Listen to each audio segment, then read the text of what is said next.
ಸುಮಾರು ಒಂದು 10-15 ವರ್ಷದಿಂದ ಇದೇ ಆಗಿದೆ. ಕುಂಭನಗರದ ಯಾವುದೇ ಆಗಲಿ ಮೂಲಭೂತ ಸೌಕರ್ಯಗಳು ಯಾವುದೂ ಆಗ್ತಾಯಿಲ್ಲ. ಮತ್ತು ನಮ್ಮ ಇದರಲ್ಲಿ ಕುಂಭನಗರದಲ್ಲಿ ಚರಂಡಿ ನೀರಿಗೆ ತುಂಬ ತೊಂದರೆ ಆಗ್ತಾಯಿದೆ. ಸೊ ಏನಕ್ಕೆ ಒಬ್ಬೊಬ್ಬರಿಂದ ಜನಕ್ಕೆ ಏನಕ್ಕೆ ತೊಂದರೆ ಆಗಬೇಕು?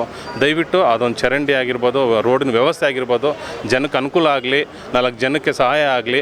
ದಯವಿಟ್ಟು ಇಲ್ಲಿನ ಅಧಿಕಾರಿಗಳಾಗಿರ್ಬೋದು, ನಮ್ಮ ಊರಿನ ಯಾರೇ ತೊಂದರೆ ಕೊಡ್ತಕ್ಕಂಥವ್ರಾಗಲಿ, ದಯವಿಟ್ಟು ಜನಕ್ಕೋಸ್ಕರ ಸಹಕರಿಸಿ, ಜನಕ್ಕೆ ಒಳ್ಳೆಯದಾಗಲಿ.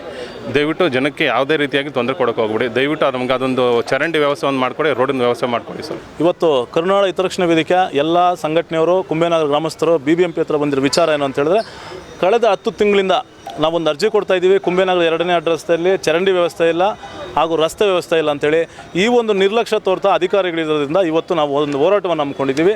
ಸುಮಾರು 10 ವರ್ಷಗಳಿಂದ ಅಲ್ಲಿ ರಸ್ತೆ ಮತ್ತು ಚರಂಡಿ ಇಲ್ಲ. ಅಲ್ಲಿ ಜನಗಳಿಗೆ ತುಂಬ ತೊಂದರೆ ಆಗಿದೆ.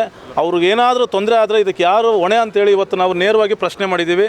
ತಾವು ದಯವಿಟ್ಟು ಈ ಒಂದು ಕಾರ್ಯವನ್ನು ಯಶಸ್ವಿ ಮಾಡಿಕೊಡ್ಬೇಕು. ಜನಗಳಿಗೆ ಓಡಾಡೋಕ್ಕೆ ರಸ್ತೆ ಹಾಗೂ ಮತ್ತು ಚರಂಡಿ ವ್ಯವಸ್ಥೆ ಮಾಡಿಕೊಡ್ಬೇಕು. ಇಲ್ಲವಾದಲ್ಲಿ ಮುಂದಿನ ದಿನಗಳಲ್ಲಿ ಎಲ್ಲ ಸಂಘಟನೆಯವ್ರನ್ನ ಜೊತೆಗೂಡಿಸಿ ಒಂದು ಉಗ್ರವಾದ ಹೋರಾಟವನ್ನು ಮಾಡ್ತೀನಿ ಅಂತ ಹೇಳ್ತಾ 12 ಮಾತು ಮುಗಿಸ್ತಾ ಇದ್ದೀನಿ. ಜೈ ಹಿಂದ್, ಜೈ ಕರ್ನಾಟಕ ಮಾತೆ.